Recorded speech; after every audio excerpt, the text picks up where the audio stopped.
point is you focus on the application, the process, not maintaining a VM server and worrying about all those things. And if we put that in perspective, because there's always people say, well, back in my day when we were doing stuff on bare metal, meaning the server machine, it was way much easier.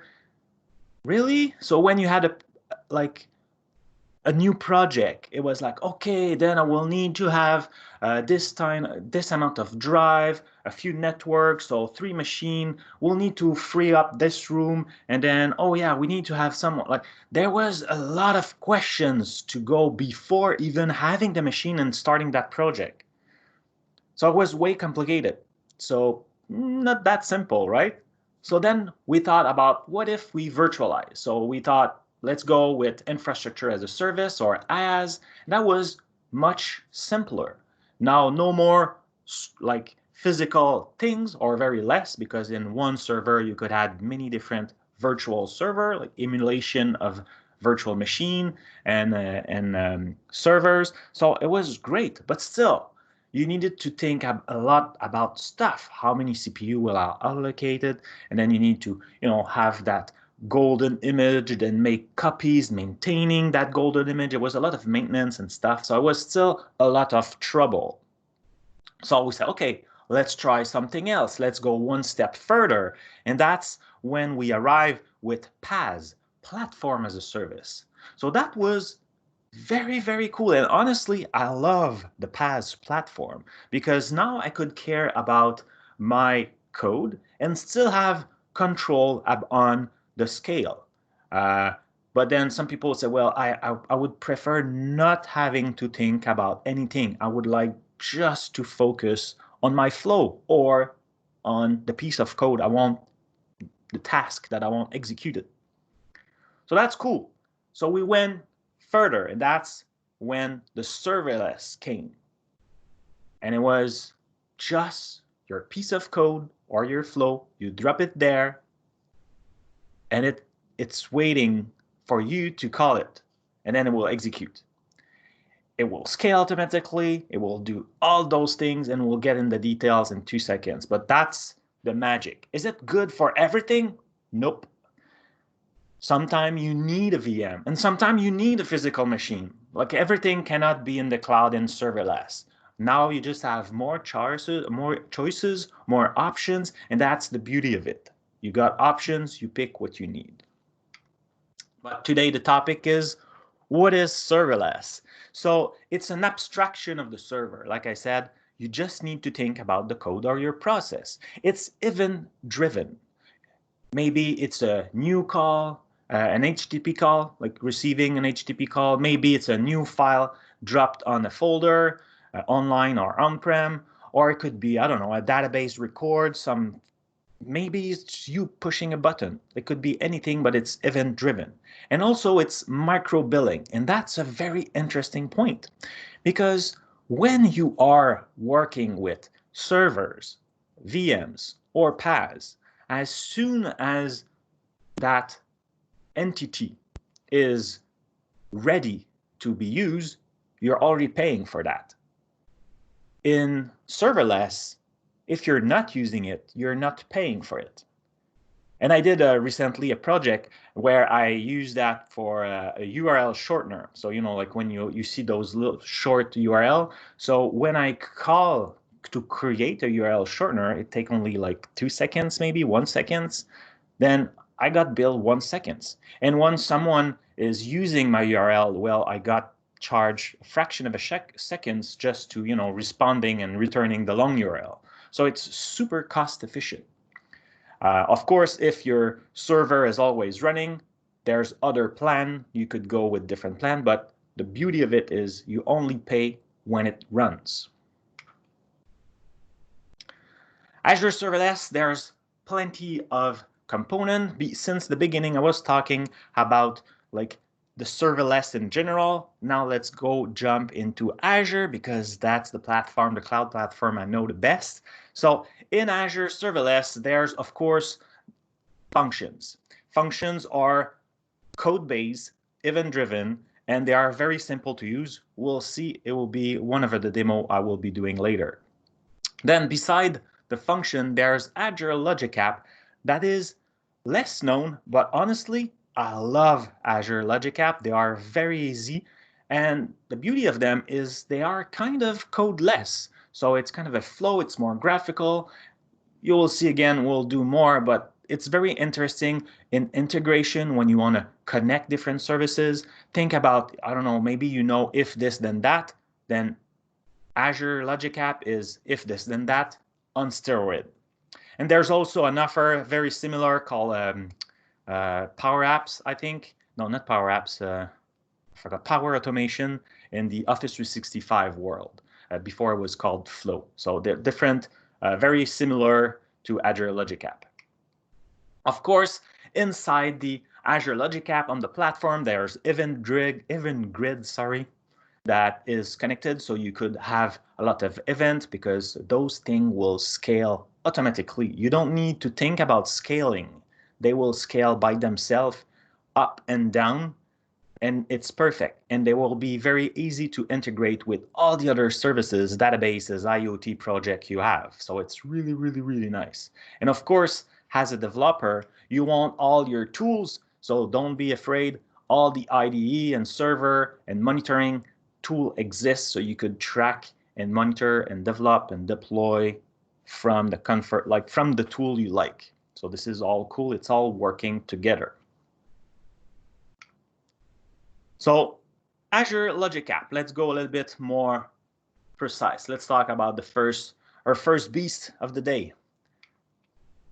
So everyone like acronyms, right? Or at least, you know, some people thinks it's the case. So Azure Logic App is part of the Integration as a Service, or iPaaS. So that's the little logo, and it's a very, very, very fast way to integrate different interface. Would it be API, services, application, very easy. And it's, like I said, it's a flow, it's very graphical. And it's based on two different kind of object. You got the triggers that start everything, and then you have a bunch of actions. And of course, just like I said, you can connect all your application data and services. So that's a fun slide that now I just put this visuals. That's the when you add a new action or trigger in your Logic App. Before it used to be all the connectors or all the triggers. But the fun story about that previous slide, it was never up to date. And today it's even more true because there are so many connectors, so many action possible. And in fact, by the time I'm done with this session, I'm sure there will be new trigger or connector that exists, because today you could even create your own connector. So that means that if you are a developer and you would like other developers to use your service in their solution, you could build your own connector and publish it inside the Azure Marketplace. And now other developer could see your application showing up in this form and then just use them in their flow. So that's pretty cool. And now this is how look. I know it's very tiny in your screen. We'll see more in detail later. I just want to show up a little bit. So there's plenty of things. You will have variables. You could have, of course, some condition, so looping and stuff like that. So here in this one, I know, oh, can I zoom? Maybe I can try to zoom. Oh yeah, it's working, cool. So here it's a recurrence. So it's a kind of a trigger. It will run, let's say, every morning. It will initialize a few variables, then run a query against a Cosmo DB. And based on the result, we'll decide if he's doing something or just passing through. Maybe he's waiting for new records. And then, you know, based on this, update some variable and make some tweet search. So it's a bunch of stuff connected. So we had a Cosmo DB based on a schedule. There's some condition, and then I tweet, and then I reply and send an HTTP request. So see, there's plenty of connectors, and it's just a flow. It's just very graphical. So very, very, very interesting. And like I said, it's very easy to connect, but maybe you say, Frank, like, I'm not only using Azure stuff, I'm using other services. Well, if it's reachable online, there's no problem. You could be connecting on SAP, on anything that, touch close to a HTTP call. There's different databases that are available, and your database could be even on-prem. So you could have like a secure connector and having, a trigger on-prem triggering a logic app in the cloud. That's also possible. So it's very, very, very powerful. And okay, it was an extra click for nothing. So I don't know for you, but I'm ready for the first demo. So let's see how we create and have some fun with a logic app. Oh, I'm supposed to go like this, voila. So this is my Azure portal, and we'll just close this little window here. And to create a new logic app is very easy in the Azure portal, so portal.azure.com. Of course, you could do it by Azure CLI or Azure PowerShell if you prefer, but it's less interesting to see in a demo, so that's why I'm using it through the portal. So you just create a new resource, and then you will search logic app, and I'm really bad at typing while I'm talking. Logic app, you go here and you click create. I won't do it, I already have one created for us. So this is the blade of a logic app. We see here the little logo for a logic app, so we know it is, and that's the fancy name I have for my logic app. Don't ask, I needed something unique. I have a bunch of information. Right now it's all empty because I never ran this logic app. So let's go edit. I already started just to show you things. So here we have an HTTP trigger because for demo purposes, it's really simple to show up. We can just, paste the URL in a browser and we see the result. So it's really nice to show up. And then I connected to my OneDrive. I did that, adding the connection between those two, and the security, the handshaking, say, hey, I'm Azure, can I access to your OneDrive? That's done and it's saved in Azure and it's very secure. So that's the beauty of it. So there's no password, there's no nothing inside my flow that could compromise myself. It's just, it's done, it's there. So now every time this logic app will be executed, it will be able to access my OneDrive because I gave it permission. I picked OneDrive just because it was simple. I could have done it with Google Drive or Dropbox or all the others stuff online. I just picked OneDrive because, it show up.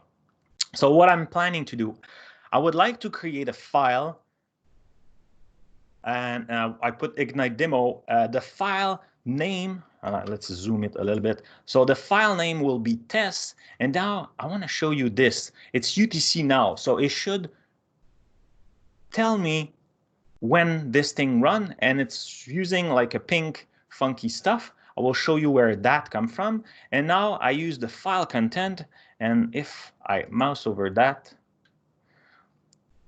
we'll see here that I'm concatenating a message that is, hey, this is the message, and oh, can we see it? Come on. And I take the output of the parameter, and then I take salutation.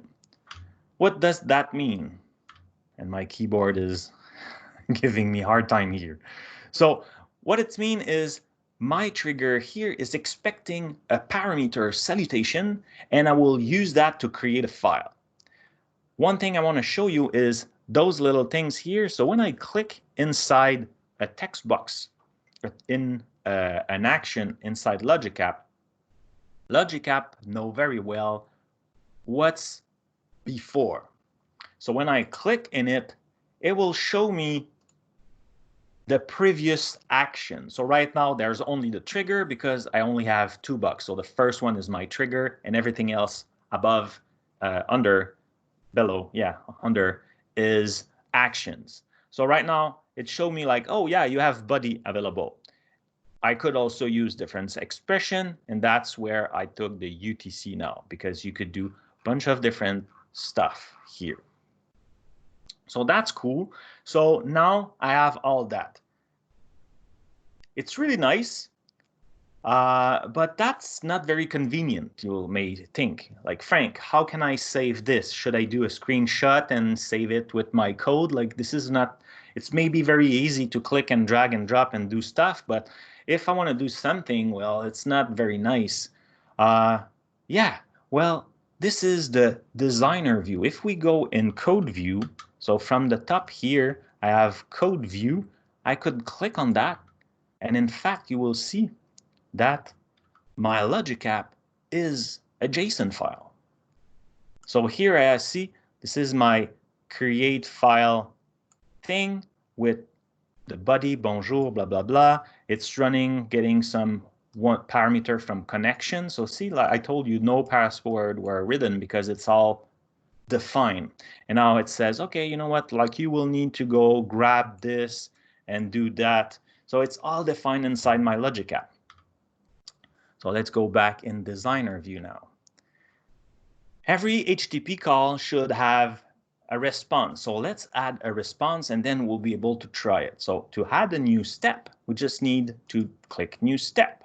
And now what I will do is I will search for a response.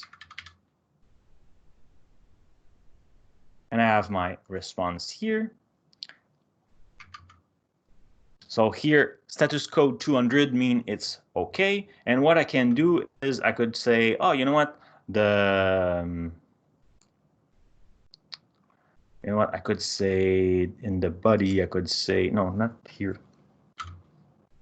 Nope. In the body, I could say file created. Cool. And I could even see here now I have the stuff. So I could say file created. Let's go and say here the name of the file or the folder that was created in the step previously. See here that little cloud? That's the logo of OneDrive. So it tells me that, hey, the action from the previous step, just like I mentioned before, are accessible. So that's perfect. Let's just add this right there. So that look cool. I think we should try it. So let's go here in my trigger. I will have my URL. So I'll go grab this, paste it, and now I need to add my parameter because remember we check and it's expecting a parameter salutation. Great. So what I will do is, since I already have a parameter, if you're familiar with HTML and stuff, like here, that little interrogation point is starting my query string. So I have a first parameter called API version and blah, blah, blah, blah, blah. I don't need that, but I want to add a salutation. So at the end,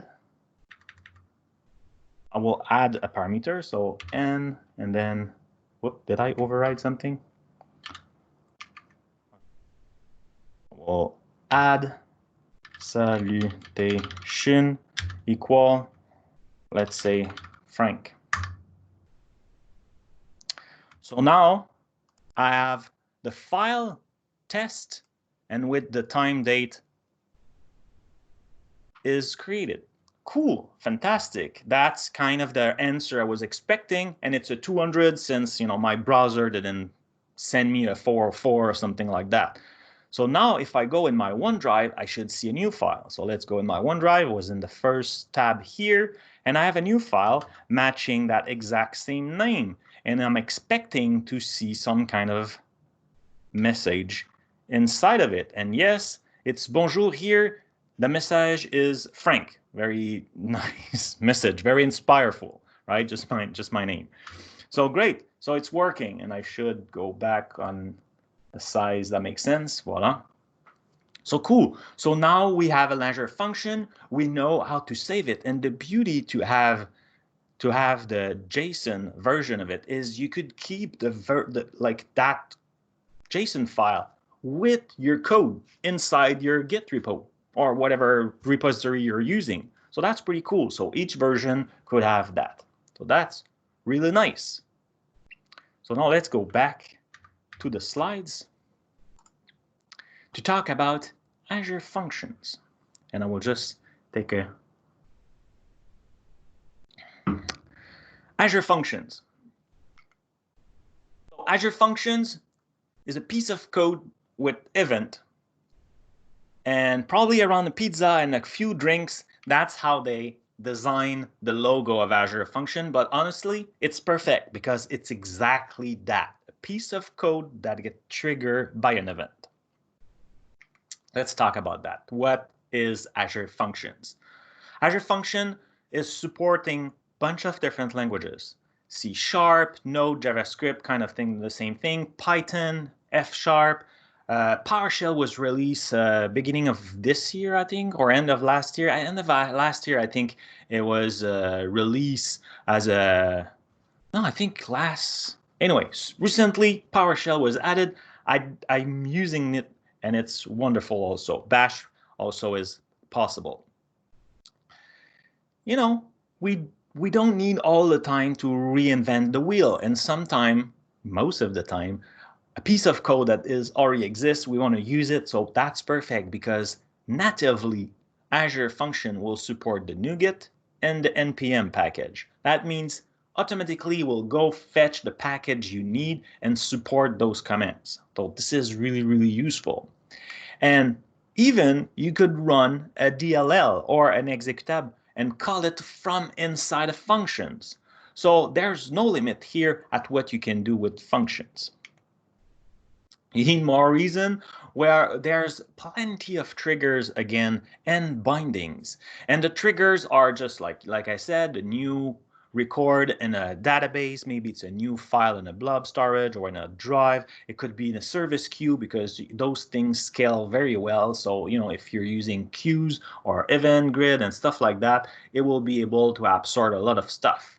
And there's also bindings, so you could bind directly to a file and read-write rapidly or a database and all those things. So really, really interesting to have all those features available to you to be very creative and solve all the problem you have. Not all, but a lot of them.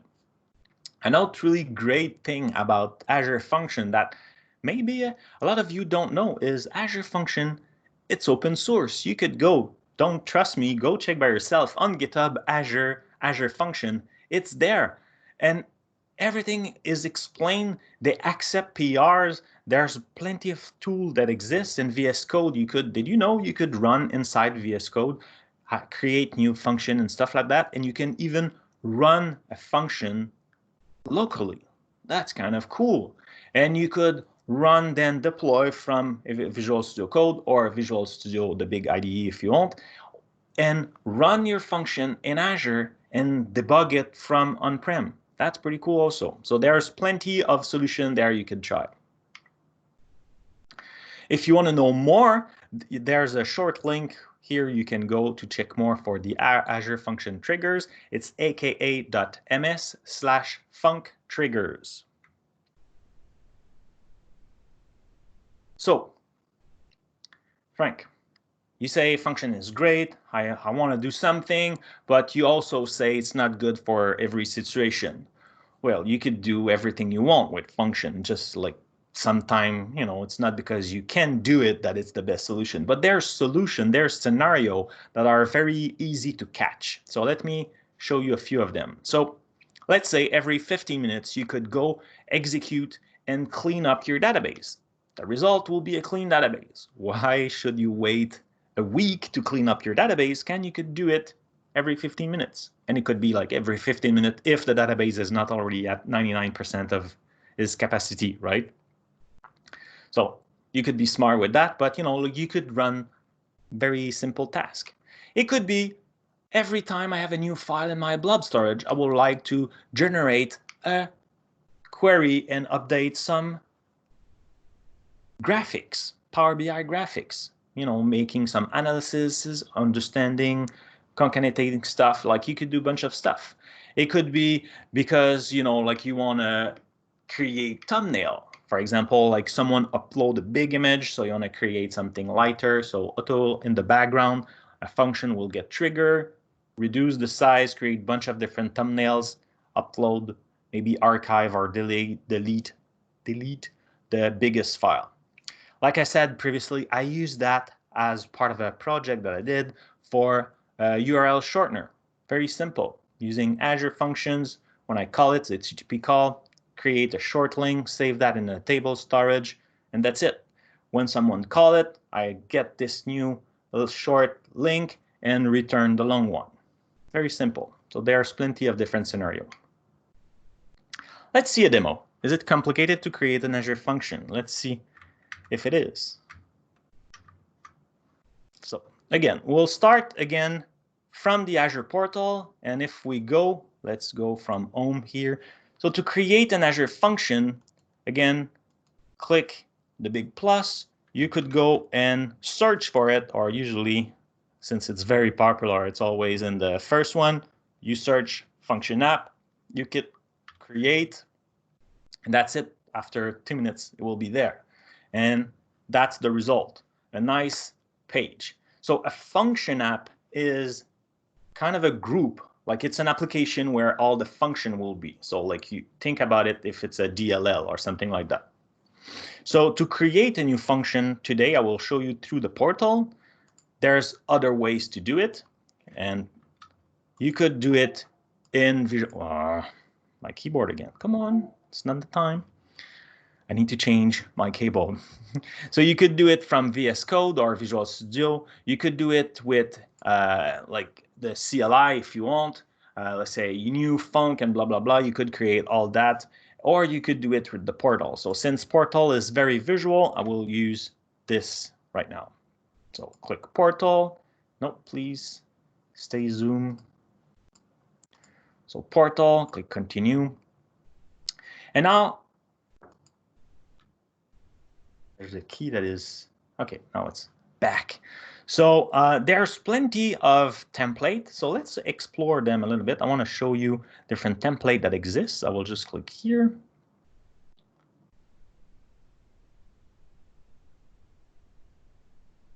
Come on. So template, there's plenty of them. It works. You could search by different scenario. You have time trigger. You have different service bus. You have plenty of different scenario available. Template that will be created with some kind of snippet already created. And you have even the durable function when your scenario required something that run for a long period, because functions are meant to be done in like 5 minutes max. Like it's something snappy. If you want something like, yeah, I want to analyze those 120 files, then maybe you should use durable function, but that's another beast by itself. So I won't talk too much about it, but there's that thing, durable function, for those scenarios where you want a longer process to run. So today, again, we'll go with HTTP trigger. Just like I said, it's simple to demonstrate. So we'll click that. So now here I have it. It's asking me, hey, what do you want? Like HTTP trigger 1, I think it's a fantastic name, so we'll keep it. And also there's authorization level. So when you are in a real life situation, you will use a function or admin. Since I'm a demo and I don't want to care about any security right now, I will keep anonymous. I will use anonymous, but that will add a security token and you could give permission. So it's a really good idea to use that. Because I'm in the portal, the only possibility for me now it's JavaScript.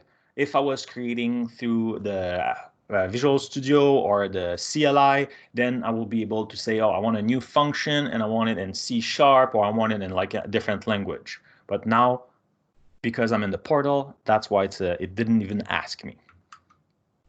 So here I have it, very simple piece of code, just, adding some log, and then it's expecting, as you can see here, it's expecting a parameter name from the body or the query string. So if I was using Postman or I forgot the other, any tool that can do like nice HTTP tests, I could have a JSON file and send it with the body.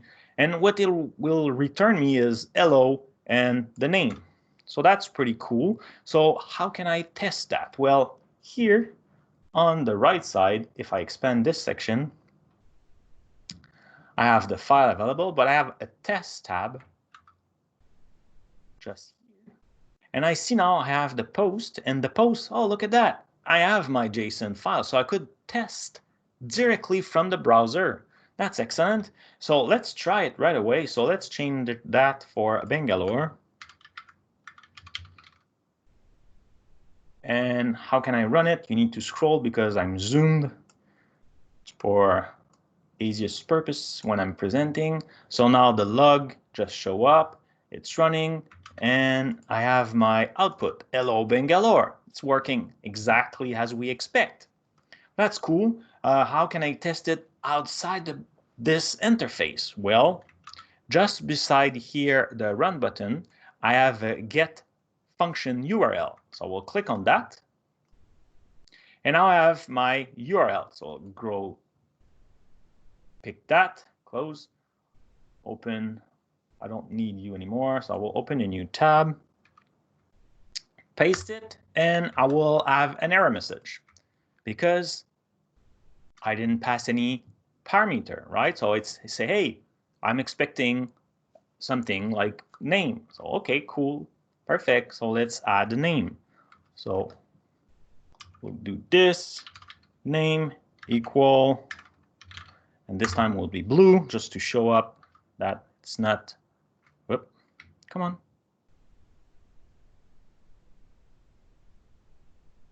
So now, under the red line is hello blue. So it's working perfectly. So it's very, very, very simple to create a new function where I was here. And here I have all the logs. So this is very convenient. I see here I have my HTTP trigger. I could integrate that with different services. I could see all the properties, and that's really great.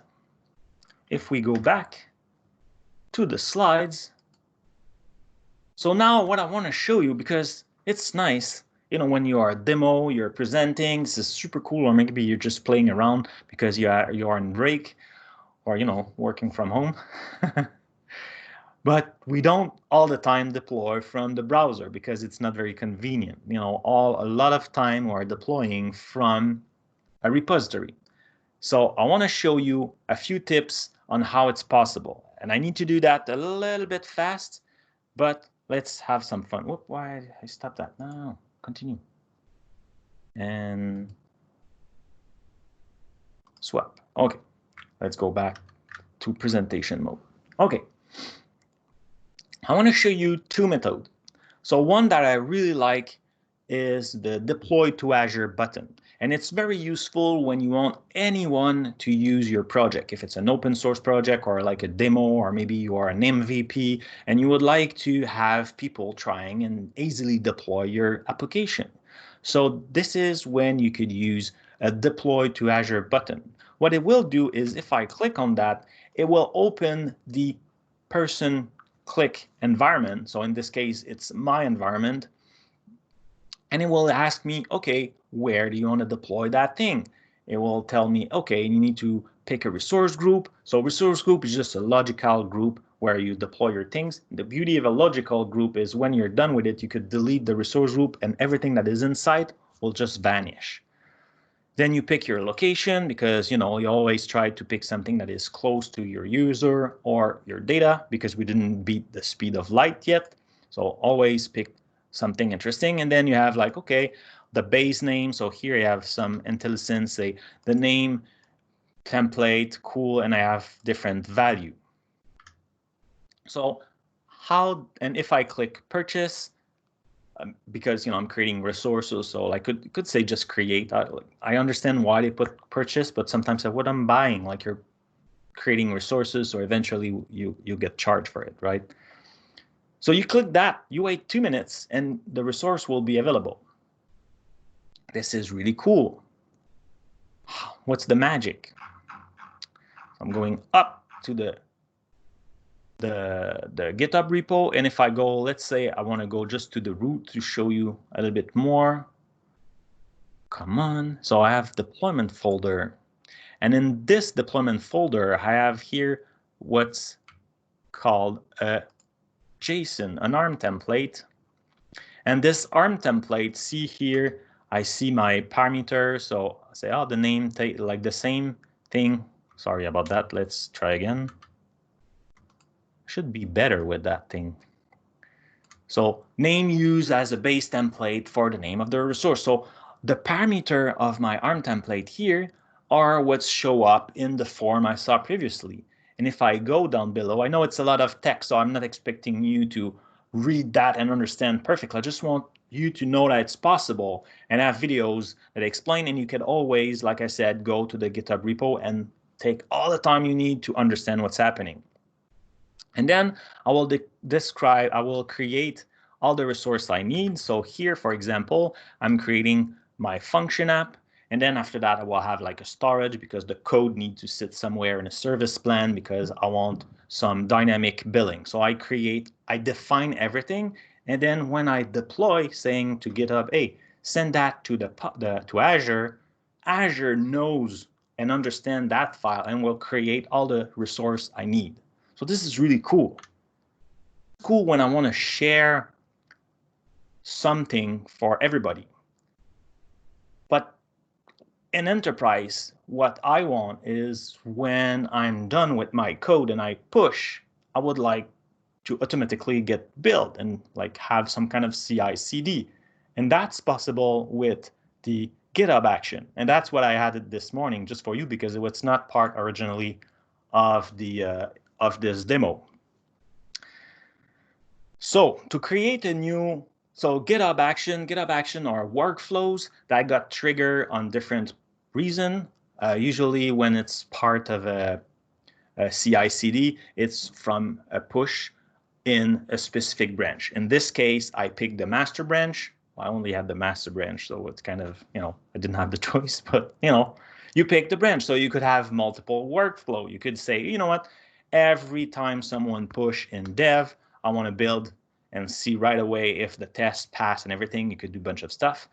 Maybe on master, it's once every day. So in the nightly build, something like that, you bring everything and you try to run more expensive tests or something like that. You could have different workflow. To create one, you click the GitHub here button action in the middle of the screen. And usually it's empty and it gives you different choice. Say, hey, does your project is a node project? Does your project is a website? Or like you have a bunch of different language and you could pick a template or start from scratch. Then when your template is created, I will show you what it is in a few seconds. You will have something like that runs. So I checked it this morning for me, so 4 hours ago. And now I have my CI/CD. So every time I push into this repository, it gets deployed into Azure. I want to show you the file. Do I have it open somewhere where we can have some fun? Let's go just, directly from GitHub. So when you create a workflow, a GitHub action, what you need to do is it will create a file in a folder in the .github/workflows with an S. Don't forget the S. I did forget the S and nothing was happening. It took me way too much time to realize that. So it will create a file and you could have as many files as you want. It's a YAML file. So YAML file is a little bit like a JSON file without the curly brackets. So spaces are very important. I cannot emphasize as much as I would like. Spaces, a space wrong and nothing will work. But it's very easy to read. So let's just pass through quickly. I see the time flying and I want to respect the time I had. So here I just give it a name, so CI, and then I told you it was based on different triggers, some event. So here it's on the push on the master branch, and then I start a job. Since it's just JavaScript, I don't have any build because I didn't need them. But if I was in Node or C# or any other language that require, like maybe Java, I would have like, hey, build that thing, put the artifact in that folder, and after that, I will be able to say deploy from that folder. In my case, I didn't need that, so I skipped it. I'm creating a kind of an environment on Ubuntu. That's perfect. And now what I do is check out, and I will be logging in Azure.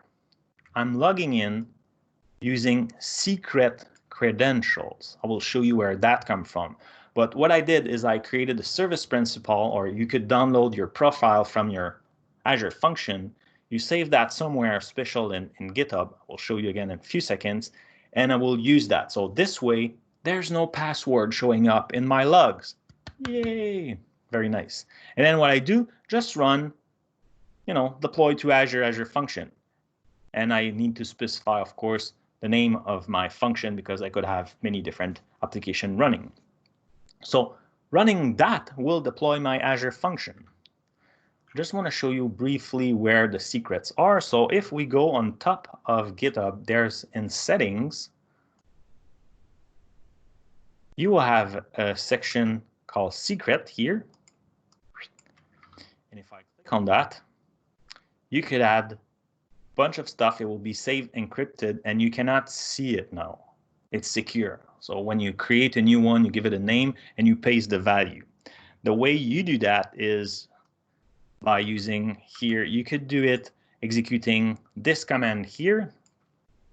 So that's a Azure CLI command. So AZ Active Directory Service Principal create for rollback services, access role for the application, blah, blah, blah. And you specify the role contributor and you specify this very like, hey, I want GitHub to have access and be able to manage the resource inside my resource group.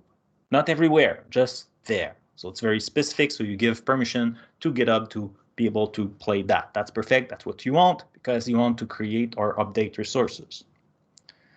So that's cool. So now we have in Azure, if I go quickly, home, resource group, how did I call it?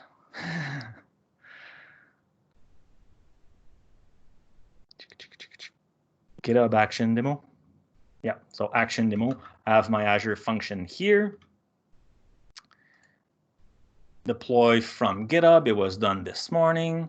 And I have a function. It should be the same function. I just kind of took the code from the other one and create that thing. It's loading. It's long. Come on.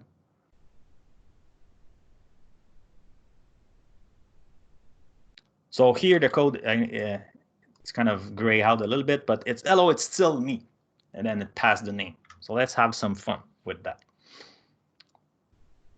Let's have some fun. So now what I want to show is that inside the logic app that we create previously, let's add this function and play with that. Change the message that was written inside our file. You will see it's very easy to do. So I'm going back to my logic app. So this is the logic app we created previously.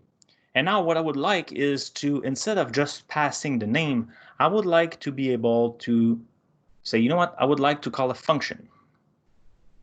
So we'll add a step here between my trigger and my create file. We'll add an action.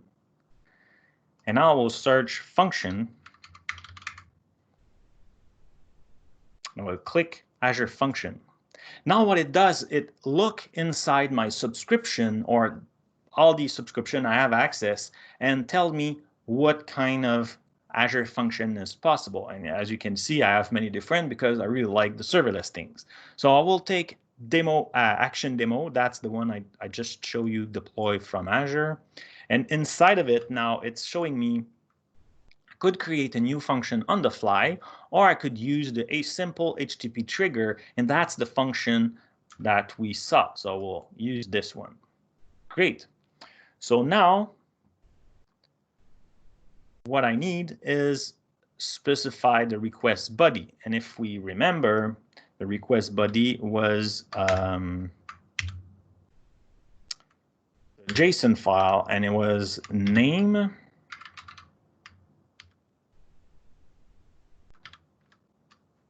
and what I want to do is do I have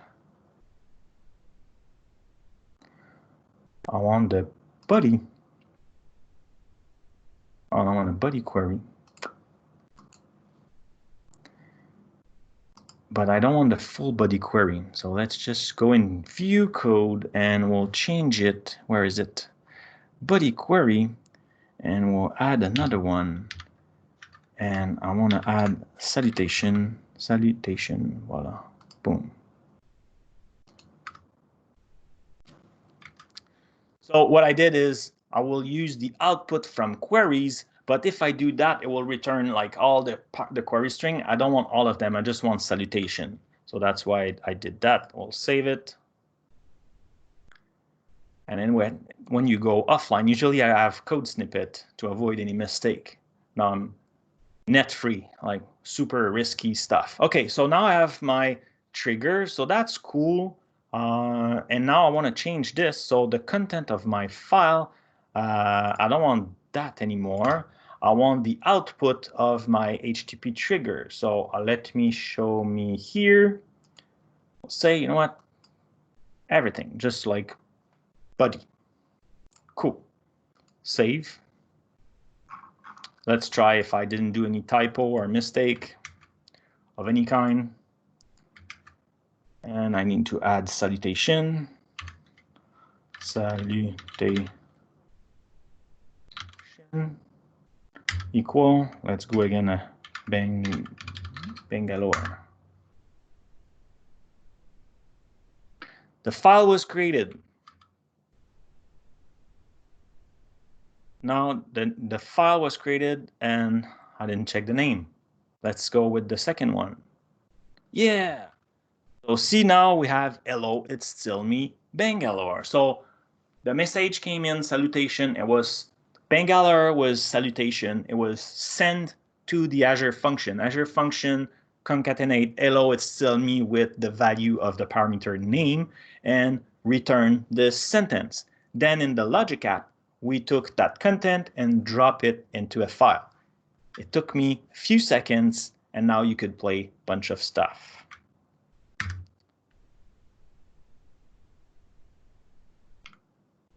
So this is all it worked together. Of course, in my scenario, it was very simple, but it could be very complex. And you could, from a logic app, even call another logic app. You could say, oh, for every file, call that other logic app, and it will be able to run that way. And where I am, come on. So here, that's the demo. So here it will say, oh, you know what? From every file, go and call this other logic app, and for every file, all those things will be done. And because it can be parallelized and it will scale, if I have 10 files, I could decide to scale, and all the 10 files will be processed at the same time. Maybe I don't want that. Maybe I say, you know what, I'm not in a rush. You could limit if you want, say, you know what, don't go above 3, and it will just take more time. But you know, maybe that's what you want because you're trying to respect a certain budget for like, so you got some flexibility here. If you want to learn more about all the serverless, there's an excellent Learn module available. So you could go there at AKMS A-Fun95 MS Learn Collections. There's plenty of greatness there. Again, all the links are available, and all the content are available. There's, why I have it twice, are available over there. And if you have questions, I will now take your questions and stop sharing my screen so I could see the chat. Where is the chat? Is there? Stop sharing. Cool. Am I still there? It's very quiet. Any questions? Should I start from the beginning, or you already note what I should answer?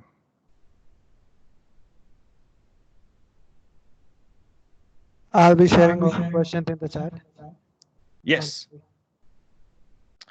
So I have, yeah, because Frank, we are almost like it's about time. So I've done like 2 things all together. First of all, I have asked team to put down these questions at one place. Okay, and so that a few of them, if you can't answer, we will be, like I said, we will be using Twitter. Will that be a right channel?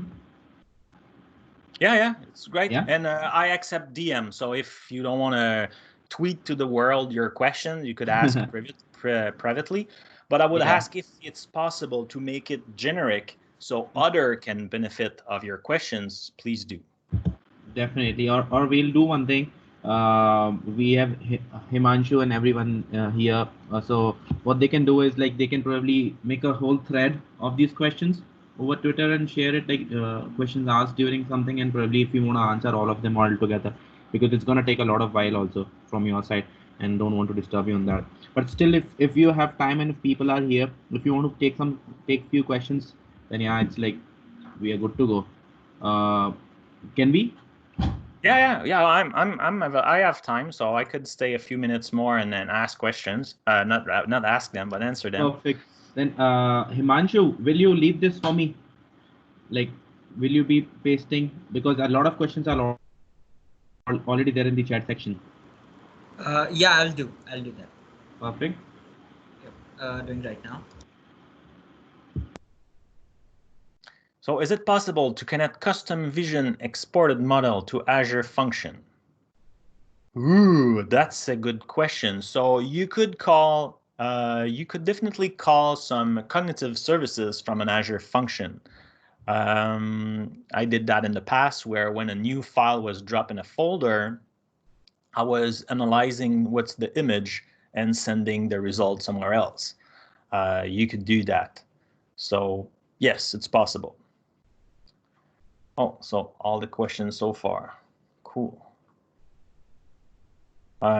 Okay, show how to deploy on-prem. What?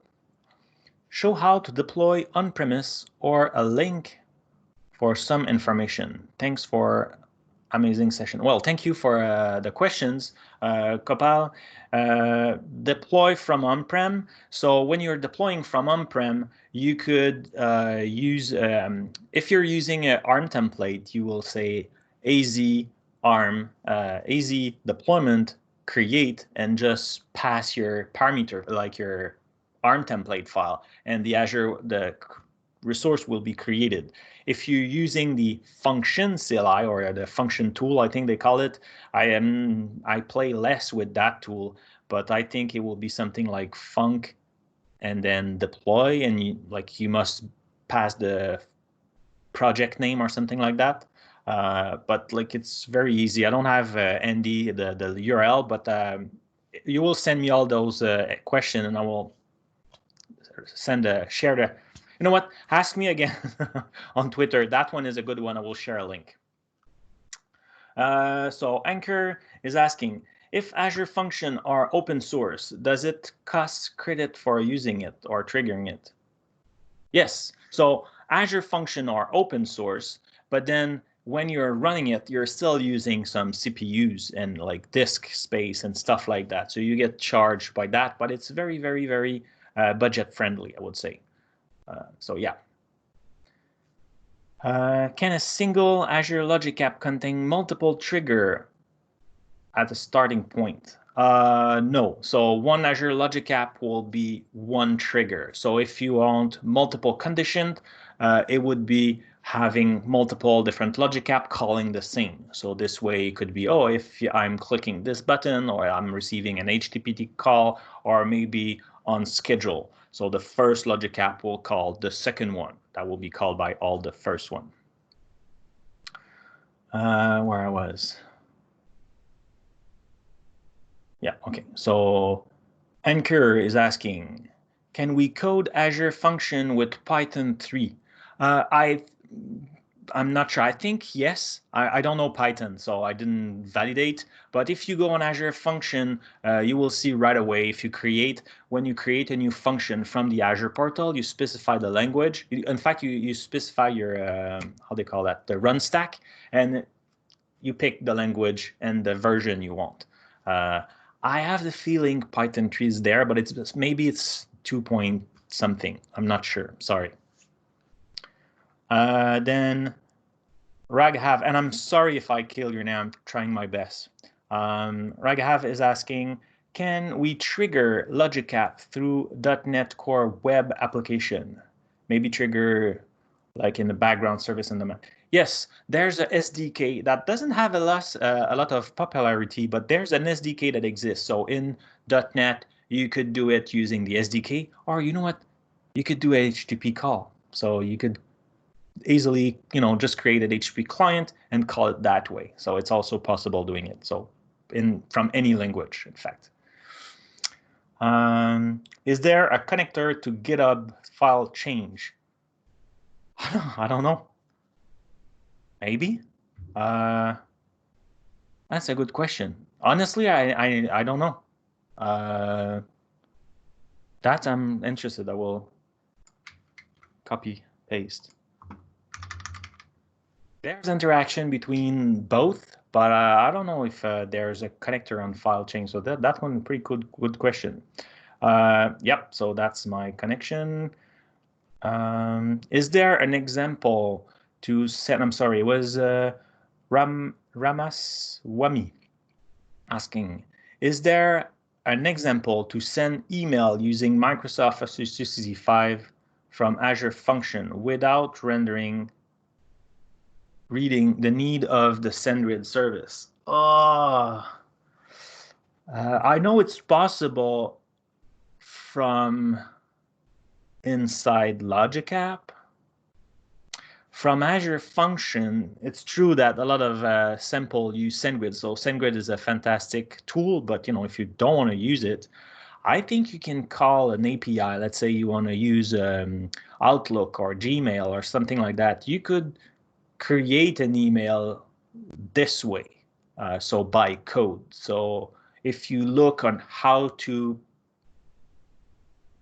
send an email by code, you search that online, I'm sure you will find a code snippet, and then you just need to put that piece of code and put it inside the function. If you need a library, then you just add it in NuGet or was it .NET? No, you didn't specify the language. So you just add the package that you need. But I think usually you should be able to do it without any library, though I never try it. Usually to send email, I use the Logic app. I was actually making a custom vision image detection model. Now that it supports Python, the script is on my local machine with the cognitive services on Azure work. If your stuff is accessible, yes. If it's like you got a firewall and a VPN, like it's not reachable, no, it's not magic. But like if one thing you could do is run the function locally. So as a debug purposes, you will be able to easily to reach out to your cognitive services. If the function in an Azure, then you will need to expose that cognitive services. You could use the application gateway. So it's something you will install on your machine and in Azure that will create a secure pipeline so you don't expose your PC to everyone. And then both of those things will be able to connect together.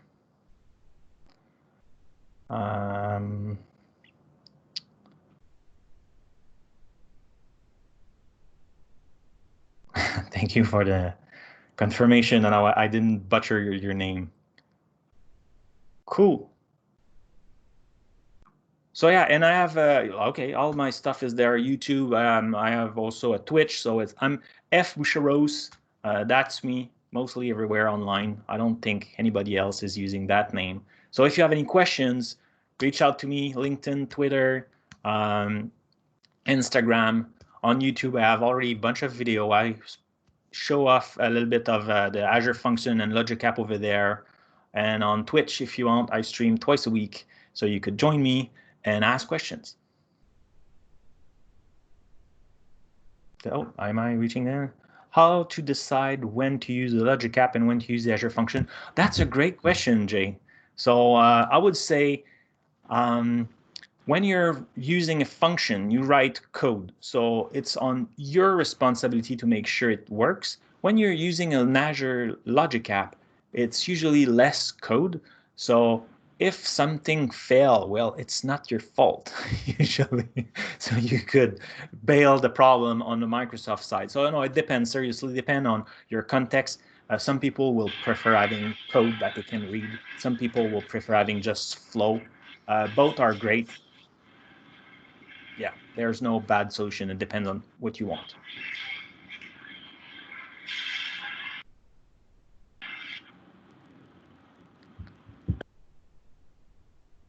I think I reached the end of the list of the questions. Perfect then. I guess we are good to go. And first of all, before everything, I've been seeing the reaction and the way people have been involved. I guess I'm sure, and they are also sure that it's been an amazing session. So thank you so much, Frank. First of all, you can guess the session quality with the number of people joining and number of people leaving, but I feel like nobody left. So it's an amazing thing. I'm sure like Well, thank you. that's why they all talk about your session, and like you just like loved it. Thank you so much. And guys, I guess we will be calling and troubling Frank again for something more in future, maybe more extensive. And stay tuned, okay? And trouble him on Twitter if you have to for anything. He's an awesome guy. He's amazing on replies. He'll just reply to your thing very quickly. That's what I've been seeing, and I hope that's the whole thing. But anything is there or anything else you want to help or like need help, you can just drop a message either to Reactor Microsoft Reactor Bangalore page or on meetup.com or to me if you want to, and we will be coming up with more such sessions in future. So that's about it. We'll definitely let you know where all PPT and everything, presentations and everything will be there. I guess Frank has already shared, and more you can see it on his YouTube channel. So perfect then. Frank, you have a good day. You started pretty much early. So thank you so much. We'll close it off and have a good week. Have a good time. Have a good weekend. Bye, everyone. Take care. Thank you. It was very nice. Have a good day. You too. Thank you. Bye-bye.